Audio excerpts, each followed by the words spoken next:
everyone, and welcome to Friday's Live at 5. This week I wanted to cover a couple of subjects. Recomposing things for certain purposes. And then I also wanted to touch on, when you do that, do it in such a way that you take areas that are kind of slack and not much going on, and giving them a little more interest, taking areas that are maybe a little too busy, quieting them down and simplifying them. And then, hi, Jason. Then I also want to cover color mixing, or some, start in on maybe that topic, as it applies particularly to watercolor. So I was gifted this year a fun little assortment of colors by M. Graham, my favorite paint maker. It was called the Venice Selection, and it was 5 colors curated by some artist. It's ivory black, sap green, burnt sienna, naphthol red, and a new color they've got called tartan blue, which is, from what I can read on the tube here with the bacteria-sized writing, it's cerulean blue with a tiny bit of phthalo green in it. And it's an interesting selection. I'm not sure. First thing I thought, my gosh, don't they have like a yellow ochre or a raw sienna? I'm going to include some raw sienna, because it's that earth yellow that you see everywhere in Italy, Southern Europe, France, probably the whole Mediterranean area. So I'm thinking probably the person who was painting was thinking more of these, the water's edge on the canals in Venice, where you have this algae type stuff growing, and the burnt sienna and the ivory black in here and stuff. And probably they're thinking, everybody, hello, Renee, everybody probably has yellow ochre or raw sienna on their palette anyway, so what's the use of putting that in? And but maybe the other thing, the reason for including the sap green, which is a strong color with phthalo, it's a mixture of phthalo and a yellow, it's to get a green, because if you included yellow ochre or a raw sienna and then one blue, you're not going to get a very powerful green. You're not going to get one dark enough and strong enough to be that. So maybe that's what it's about. So what I did, I substitute this is my standard palette. That's going to go out of the way. What I've done is I've made a new palette, which has the burnt sienna, the sap green, the tartan blue, ivory black, naphthol red, and I'm including some raw sienna because I think it'll be useful. So I pre-drew what I'm going to do. Let's talk about composition. Here's the scene that we took from a boat ride coming back, I believe, from Burano and Santa Maria della Salute. I want to recompose it. There's a lot of blank space here, so I want to go a little more like this. But I still have a kind of a blank area down here. So what I'm going to do is I'm going to make this dull area, I'm going to try and activate it with a boat like this. So I've drawn that in here, and I pre-drew it because I didn't want you to sit here and get bored while I draw a lot of Palladian architecture. So the key thing is get your proportions right, get your positions right. Mainly I'm going to be looking for the shadows and things on the boat. But then now I want to talk about color mixing. So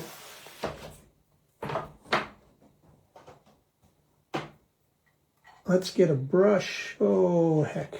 just a plain old ordinary brush. This tartan blue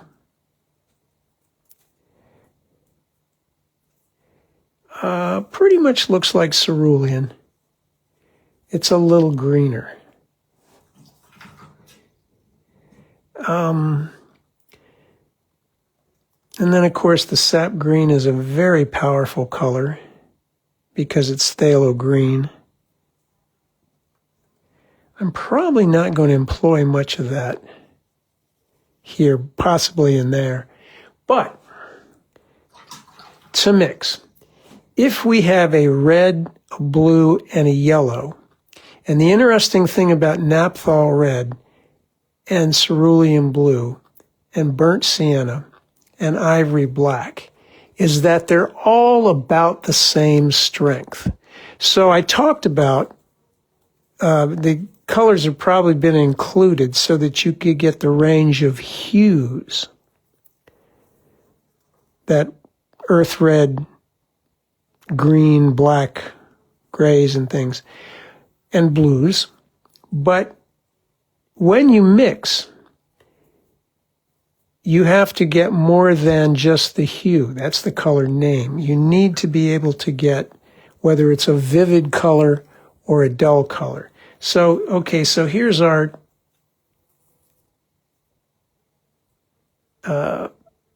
tartan blue by itself. But if we put a little bit of red, the naphthol red in it, we get a sort of aubergine purple. Oh gosh, you can't see that, can you?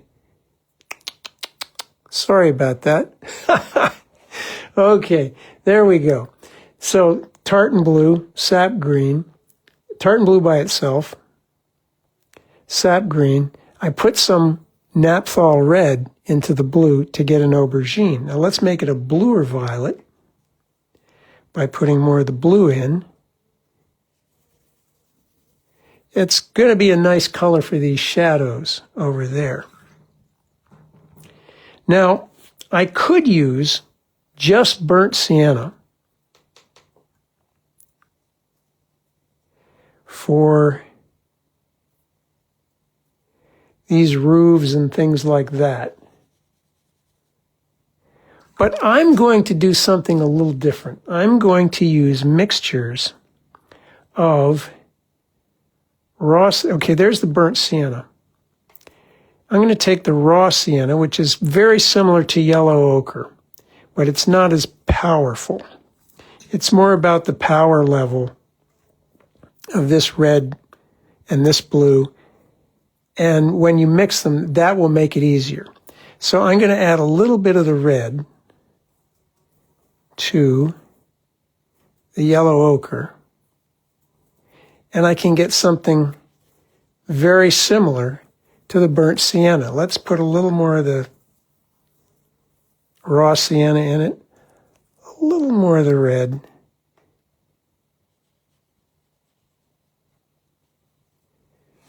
And I think it's actually a more interesting color than this, because this is just one color. Here we have two colors, and in watercolor, they can separate a bit and they can be more interesting. Now I can get it, I could probably fool around and put a little bit of the tartan blue in it. So that means I've got red, yellow, and blue all in there. It's going to neutralize. And I can get maybe the earthier one. Now let's say I want some darker colors. I really need a darker color here. That's maybe where the ivory black will come in. Now typically, oh look at that flies. Fun of living in the country. Okay, here's the blue. Here's a little bit of the ivory black, which again is about the same strength.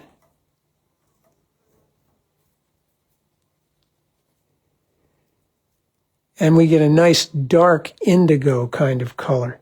I could throw a little bit of red into that. Get a very dark.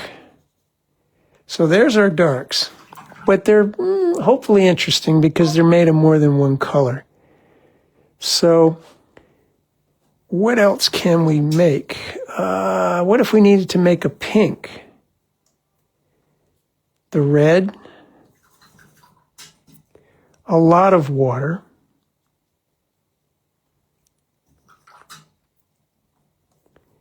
and maybe a little bit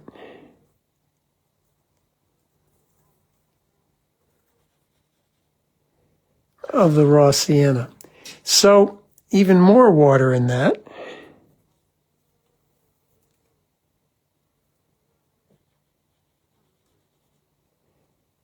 And a very, not quite floral, but sort of floral. Anyway, the point I'm trying to make is that when you're mixing colors in watercolor, take a look at your subject. I'm going to try to do something kind of like that. Then try and figure out, do I have a lot of dull colors or do I have a lot of vibrant colors? So let's say you wanted to make a very vibrant orange. You're not going to get a vibrant orange out of this selection of colors because that yellow is just not, it's a dull yellow already. So either you use orange or you could employ a bright yellow and the same naphthol red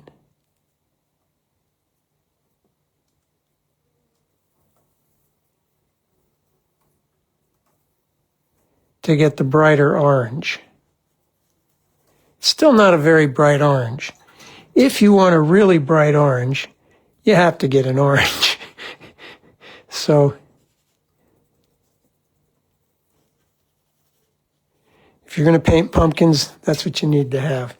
So, color mixing. To sort of sum up, make sure that the selections or colors you're choosing is in the ballpark of what you're trying to paint.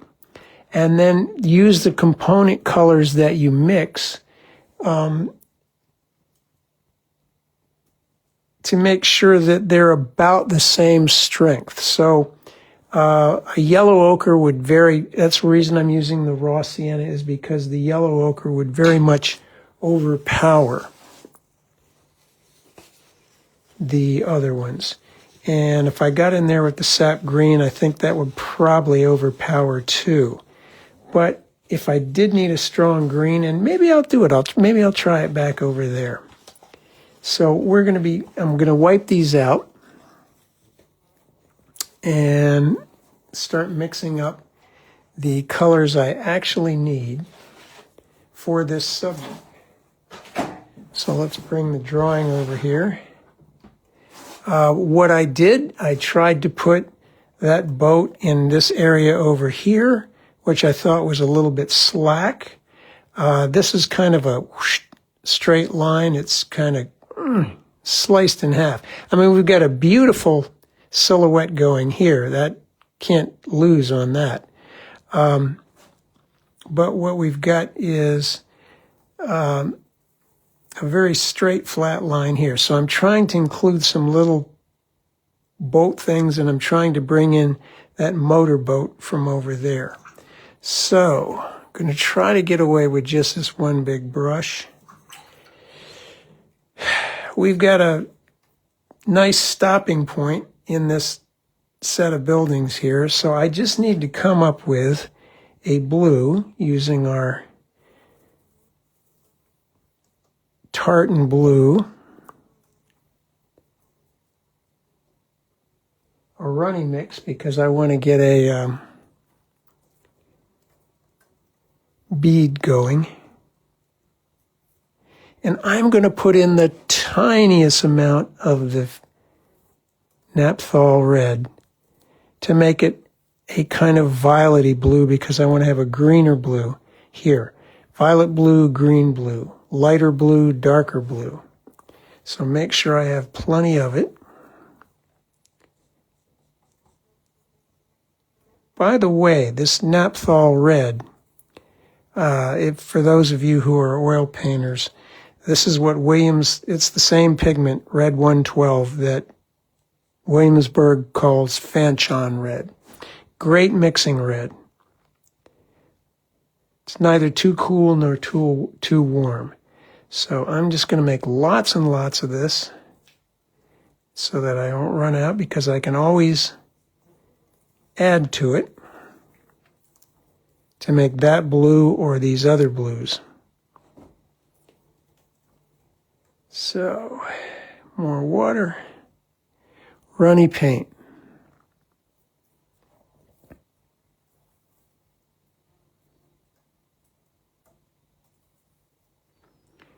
More water, more water, more water. That blue is lighter than this blue, but it does have to be darker than any of this in here. Try to get a bead going. Miss that cupola if I can.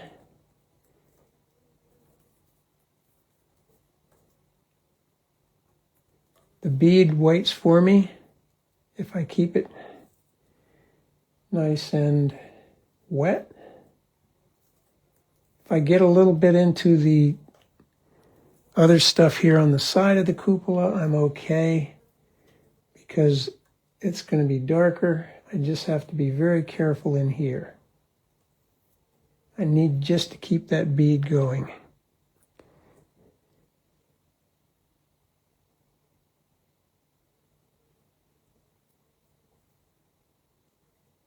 Get the big areas first. It's easier to disguise something in the small areas than it is in the big areas.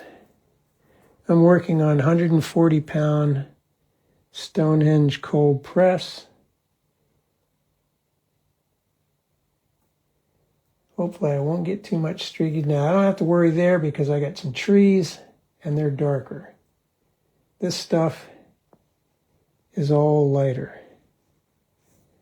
Switching to more water.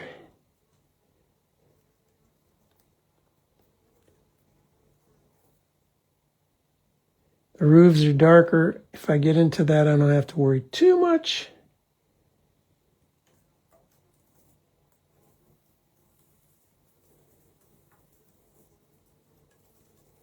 That's a critical area. That's a critical area. And rinse, blot, and evacuate excess paint. Let's just pull some of that down in there. It's going to be darker anyway. Same here.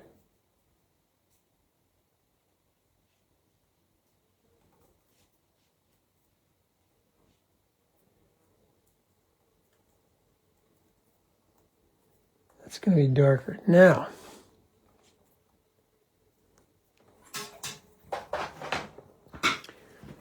should I turn it upside down? I probably shouldn't. Hi, Michael.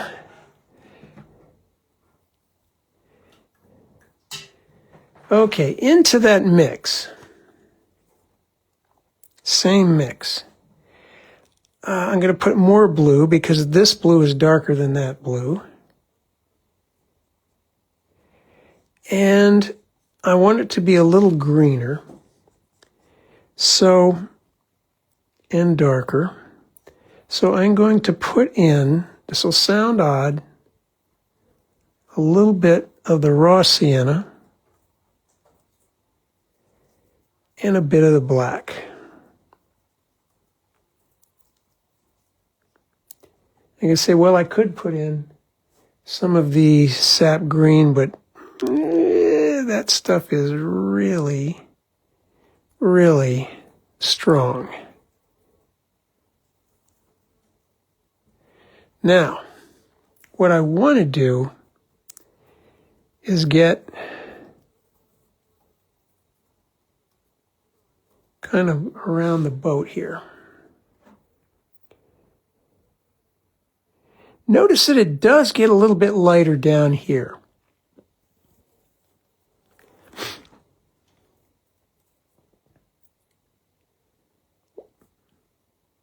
I have to miss the whites of the boat. Maybe this, I don't have a bright yellow. I'm probably going to use something else. Or maybe I'll throw in some yellow. We'll see.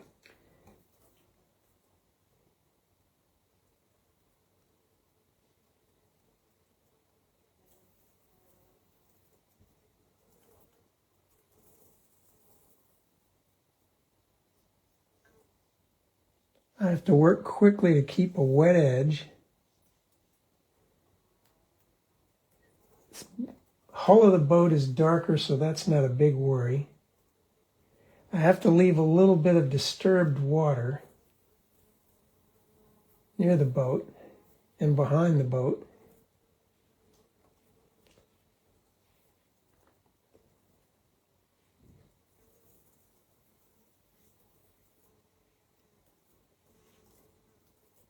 Now I'm going to start putting more of the raw sienna in it to get it a bit greener.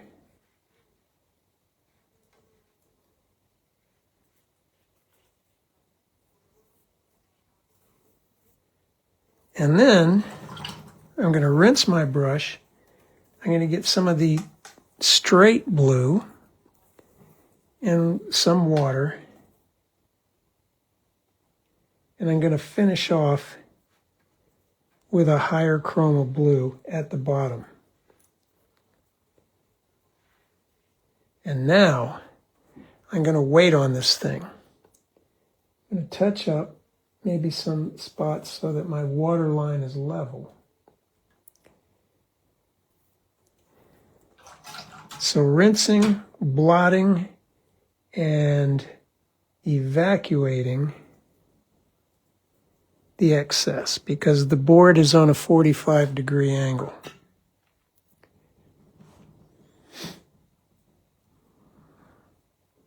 So we've established our sky plane and our earth plane. The vertical plane of all the buildings and such is there to come. Let's put some black into that darker blue and a little bit of the raw sienna.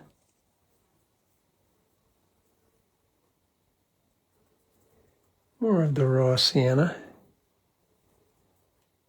I'm going to make this area here the trees. Okay, looks a bit too dark, but maybe more of the raw sienna. Now, no, I'm not going to have exactly that green, but I can get something that looks greenish and stays back there. 99% of what we encounter in nature is going to be not a high chroma color. In other words, I don't need a green that looks like a billiard table. And over here, there are some distant trees.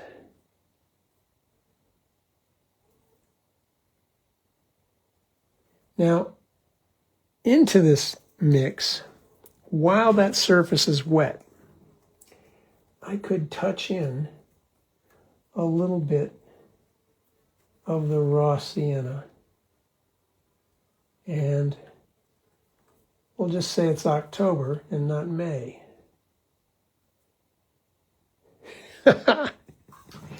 Down here, I'm getting to where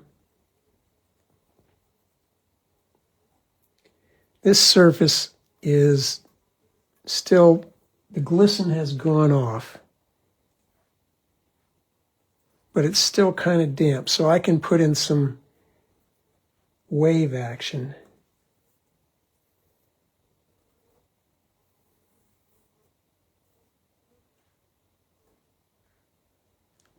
Like that.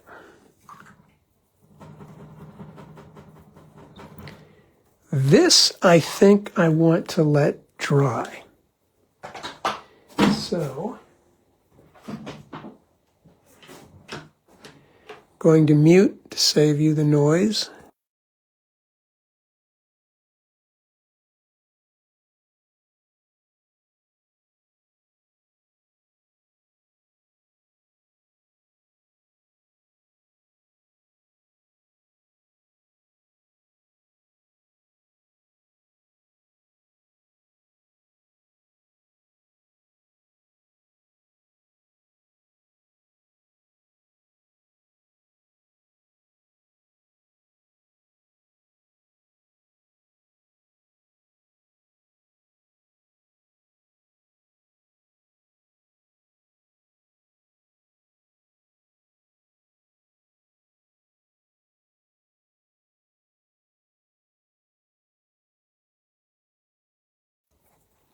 Okay, now the real fun begins.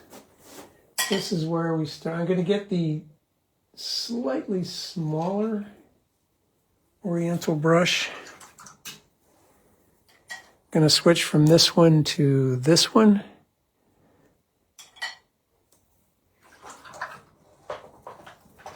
And I think I may wipe out these greens. I don't think I'm going to need much in the way of greens. Again, I could have used that sap green, but I just want to do the mixing of colors. And I think in coming up, I want to try to do situations where we use maybe a selection of a red, yellow, and a blue that are not like these, but are more like ultramarine or Prussian with a strong red like alizarin and a stronger yellow like cad yellow or something like that, and try a higher chroma subject.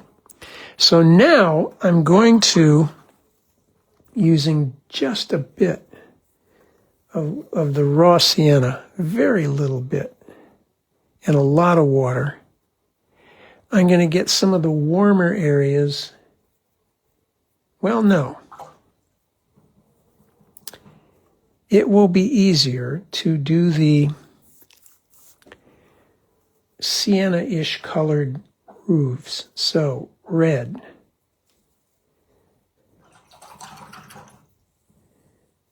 And raw sienna.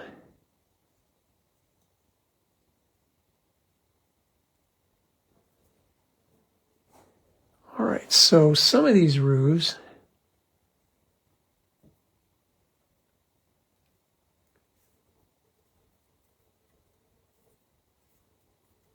are very obviously terracotta.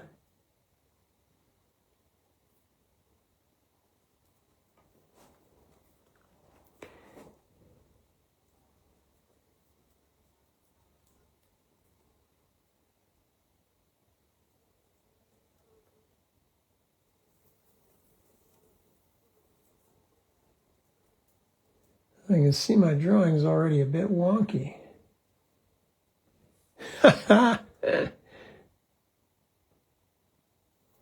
Maybe this isn't the best brush for that. Maybe I need something that's a little like a nylon. A little stiffer.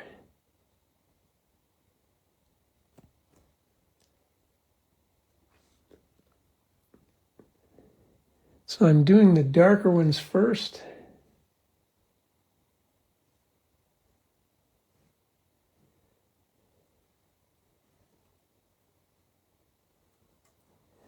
Then we have some that are pinker and lighter over here. So more red, more water.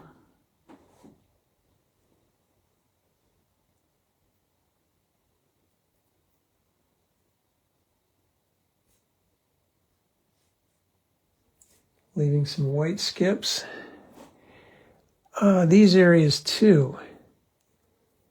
Oh, I missed one down there. Well, okay, no problem. Going to touch that. All of this, because a lot of it is just going to go into shade. And right down here, I want to go just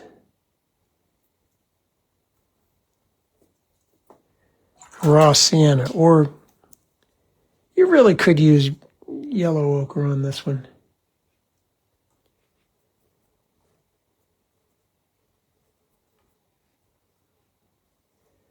Now, even more water with that to make, just barely a stain of yellow ochre.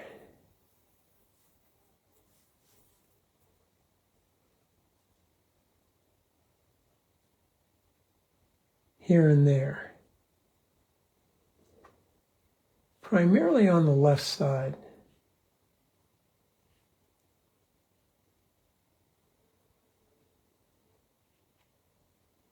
just to take the whites a bit off of white.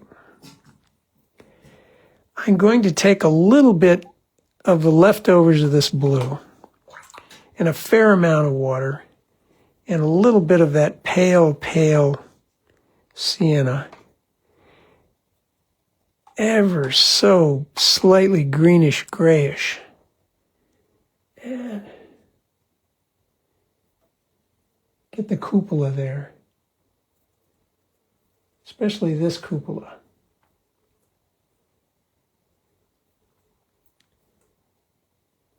Now, the facade of the building, when I was there, had been covered with a screen, but it has a very, very beautiful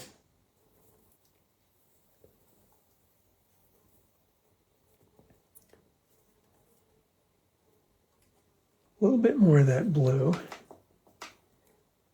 for parts of these roofs.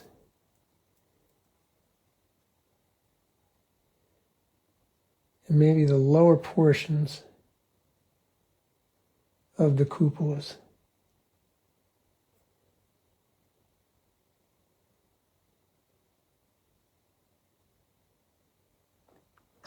And as we start adding the darks and the shadows, this thing is going to become what we think we're looking at. Oh, I missed it. Okay.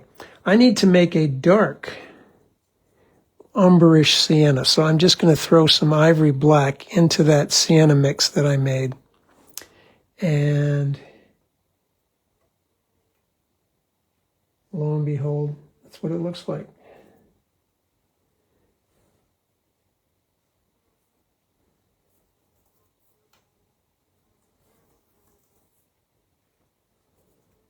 Okay, that,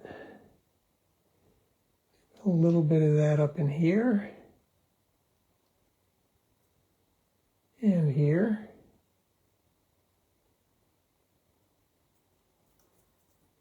and the sides of that, and here. Oh my goodness.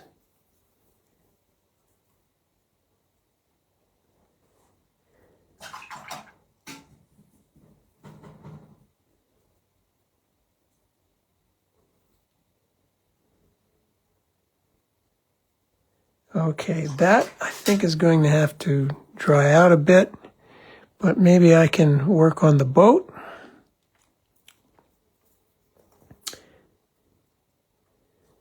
Black, ivory black, and that blue. Now this is going to be a slow-moving mess. Mix, not, well, yeah, it is a slow-moving mess, but it's going to be a mix here. So, darker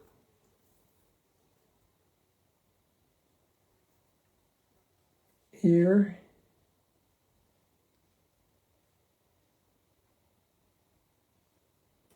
And maybe some windows there and stuff. There's a couple figures here.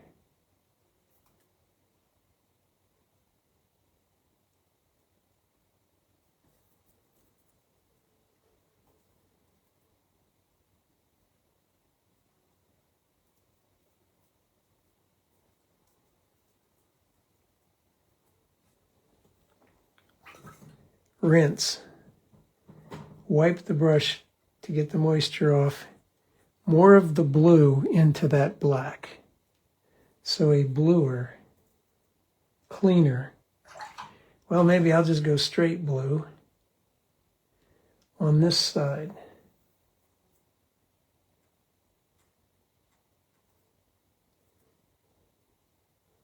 Let that bleed in a bit.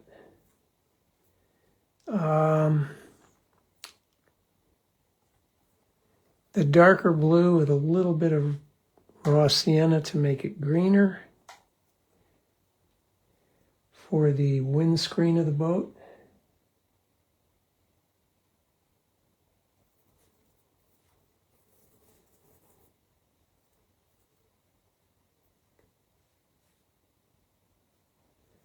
Okay.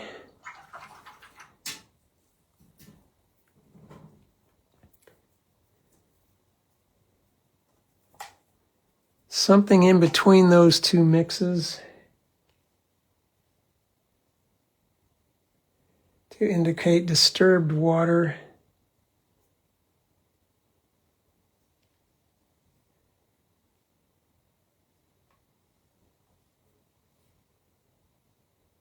Up to there.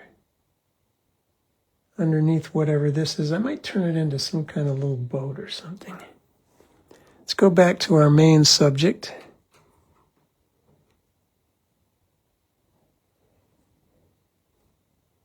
Probably I should be doing this.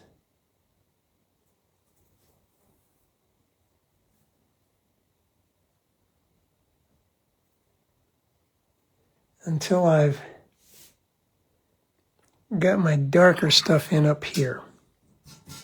I'm just going to, the reason I'm working down here is because I want to wait till this area gets dry before I do anything too crazy.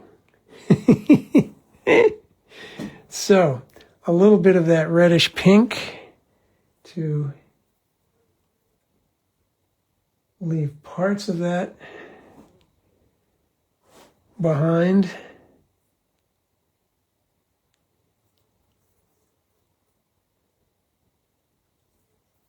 Slightly different version of that. There's some windows here that I'm going to try to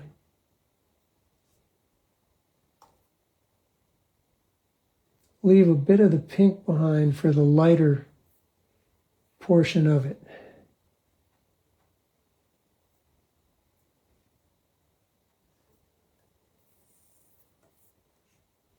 All of that.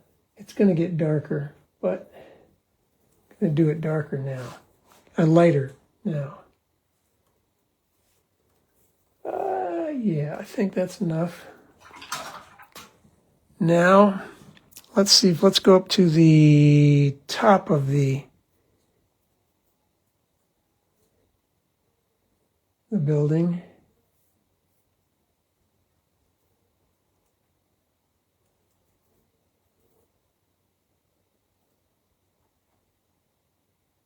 Collections of sorted saints.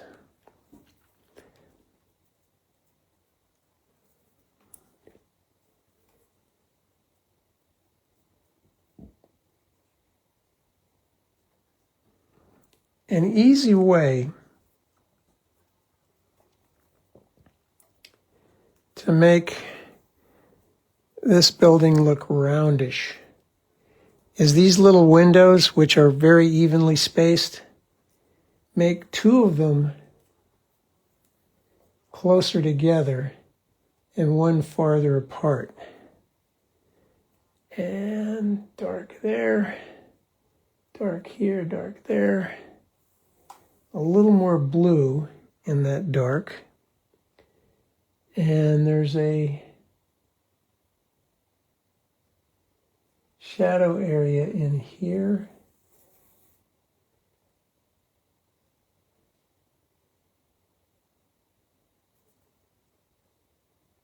Underneath there, underneath there, underneath there. It'll start to come together. Maybe I got a little too much on that, so I'm just going to get a little...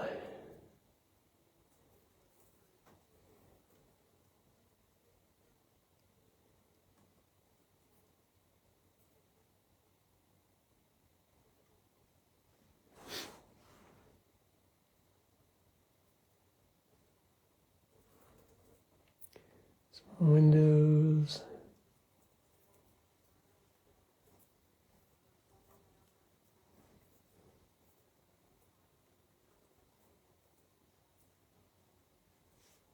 I'm thinking of it all as like dits and dots.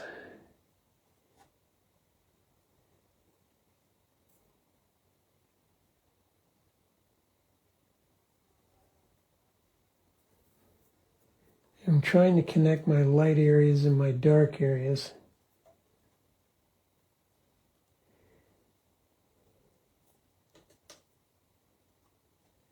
Blue and black, and maybe a little bit of red. More blue. To get an aubergine, or not aubergine, what would it be? A kind of a indigo color.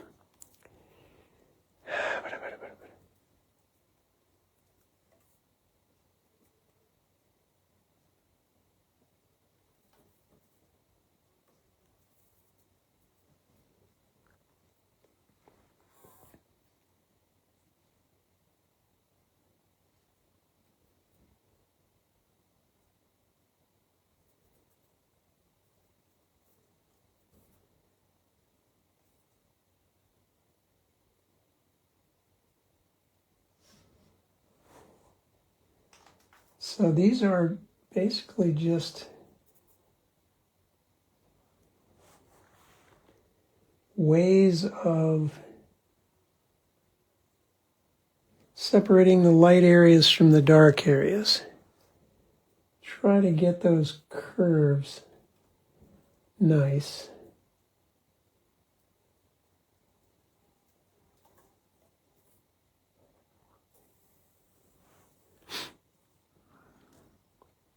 There will be some glazing in the end.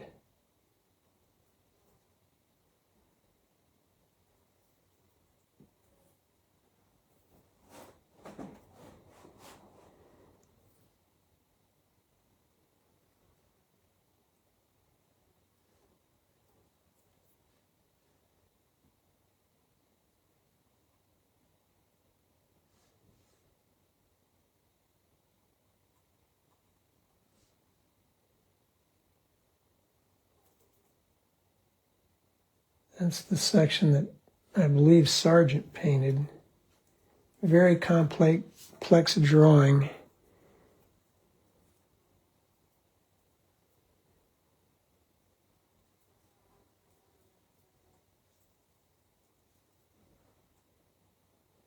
Okay, now I need to make these shaded areas, which are very important. So I'm going to get the blue, some of this that I've been using, and a little bit of water and a little bit more red. So I need a blue violet that's not as dark as I have been doing up until now, or maybe two versions.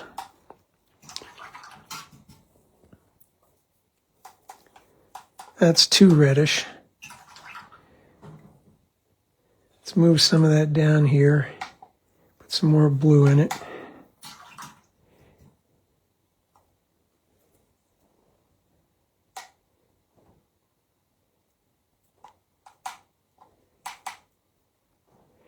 All right.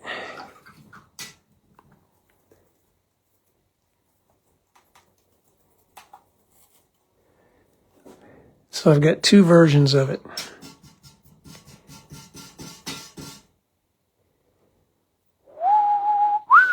Okay.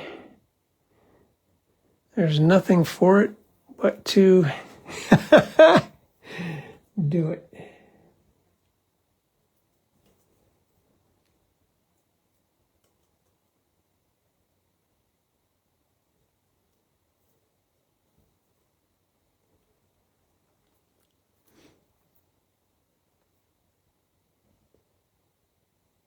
Get the big areas first.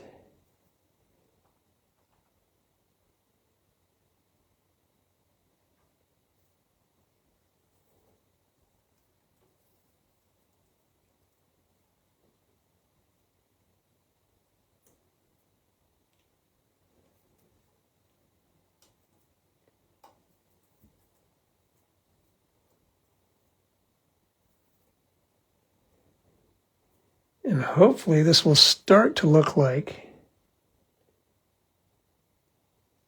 that glorious, wonderful place.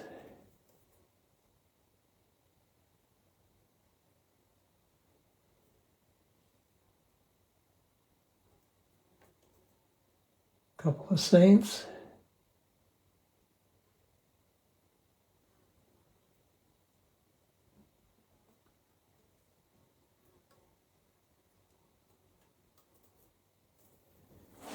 Trying to paint kind of left to right.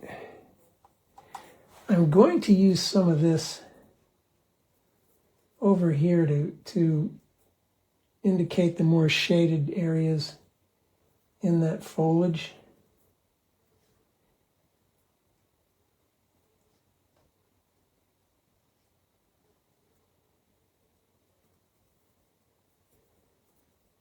This side of that addition is dark. I will need to glaze some areas up there.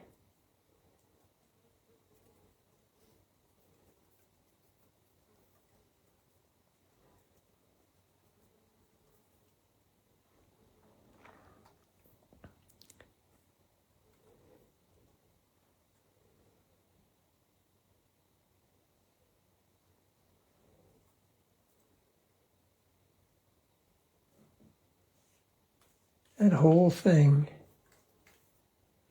is dark, but I'm going to try and leave some little light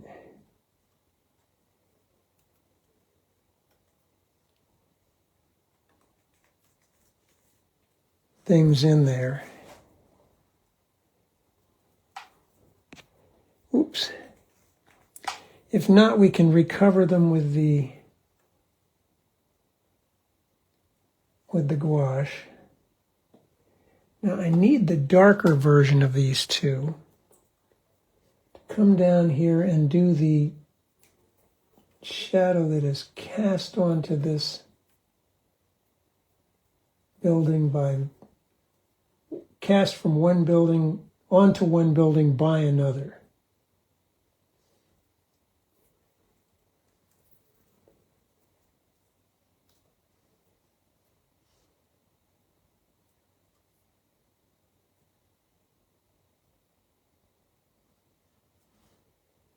And let's see. I can straighten that edge.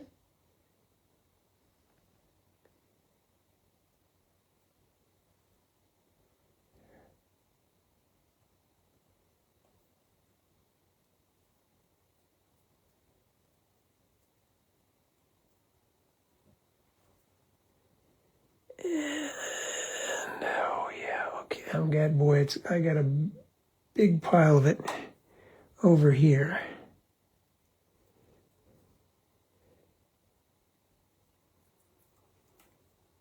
It's an irregular shape because of the irregularity of building A casting its shadow onto building B.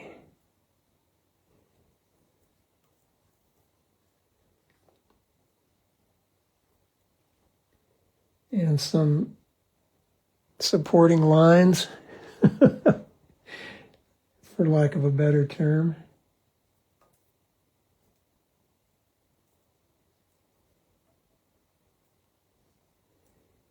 Now I need to touch up certain areas in here.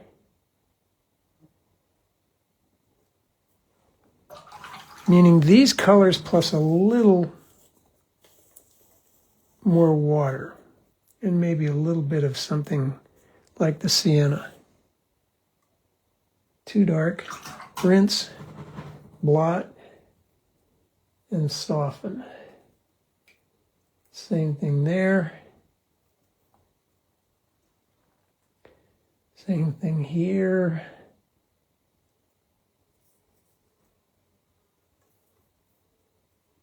Effects of acid rain or something, I don't know.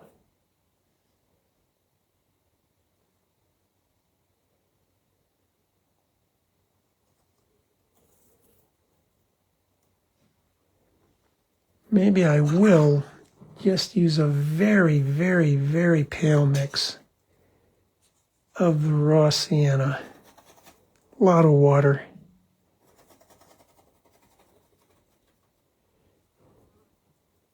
Here. It's funny how that dull caramel yellow looks all the more so because the colors around it here are a little duller or a little not as strong.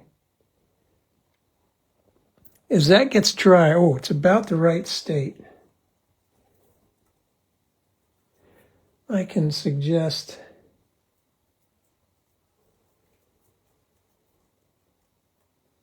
architectural detail within there that will melt because it's just a little bit damp. The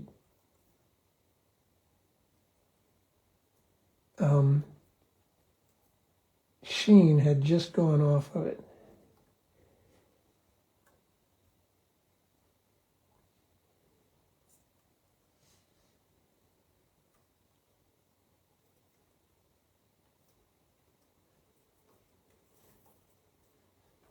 Okay, I think we're almost there. I just need to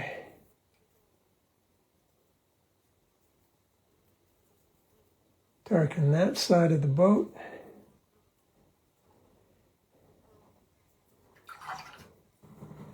Maybe make it a little stronger blue on this side of the hull. Yeah, there we go.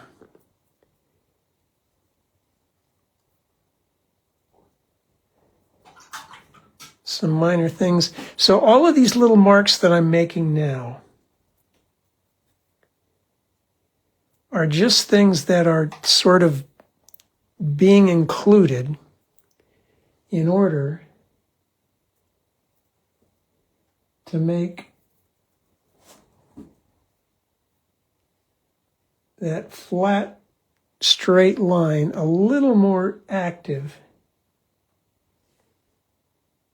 and hopefully more interesting.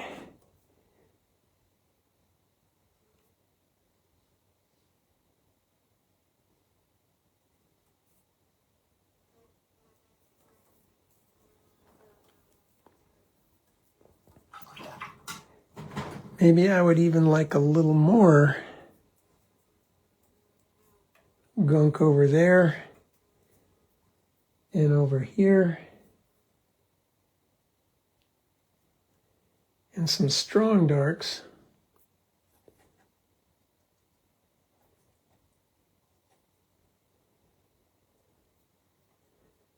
Where do I want to do it? Right in here.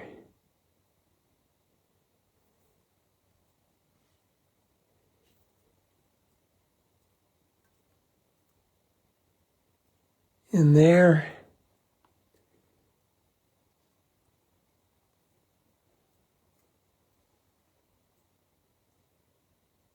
There.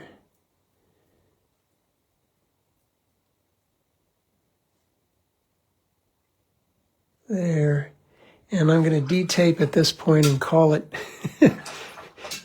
Oh, wait a minute. I see some. Well, okay. This is the place where it's always a good plan to check yourself. You know, don't get too crazy. Don't get too excited. And start throwing in stuff that you wished you hadn't put in there. Boy, this tape is hard to get off. But to recap, the idea is use a limited palette when you want to simplify your mixes. And, well, there's practicality to it. Hi, Jimmy. Thank you. There's practicality to using a limited palette because once you've mixed something and you figure out, whoa, I need some more of that, what did I do to get it? If you've got 12, 15 colors on that palette there, you might have trouble finding that thing again. But if you've just got like a triad with, say, a accent color, then you pretty much know there are only a few ways you could have gotten there.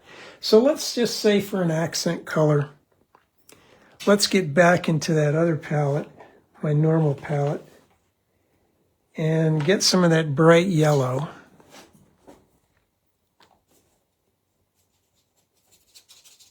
And throw it in here. And there. And then we have a nice accent.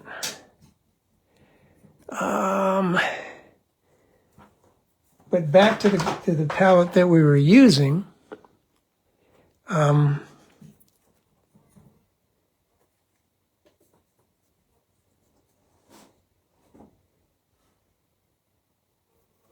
You could add little window details.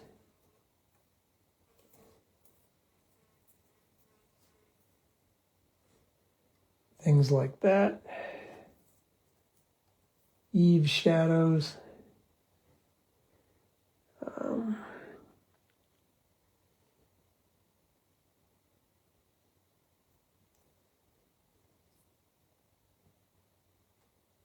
Architectural elements.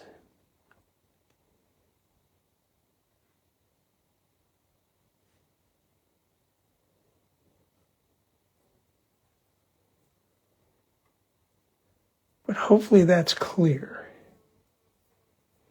When you're using 3 colors or you've chosen some colors, try to find ones that have about the same mixing strength as each other. Either that or you just have to be really mindful of what the thing will do, the strong color in the mix, and just use it with care and sparingly. So I think the more I fiddle with this, the worse I'll make it. I can put some, there's all kinds of, there's a whole nother thing back there, isn't there? This is the dangerous part. You get the fiddling and fooling.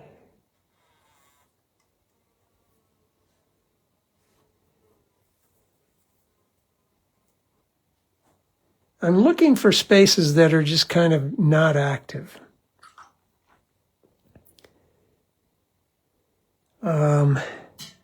That looks a little dull. So I'm going to get a lot of water.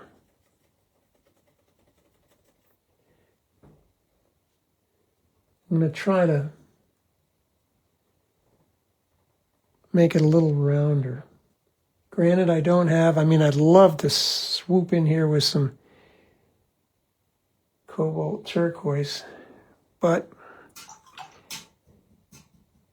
using a limited palette makes you think before you make your marks. There. Okay, I'm going to call it quits with that. So that's working with a very limited palette. Raw sienna, a mix of cerulean blue with a little bit of phthalo green in it. They call it tartan blue.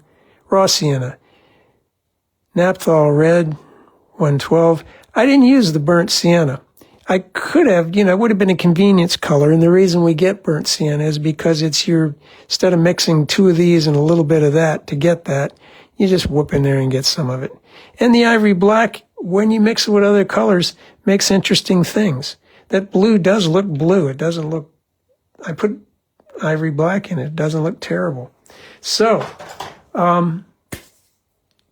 everybody stay safe, stay sane in this crazy, terrible world we live in. And I will be back next week with hopefully another fun topic. Also, if you think of things that you'd like to see painted, drop me a line and I'll see if I can figure out if I can paint them too. So, bye-bye, everybody.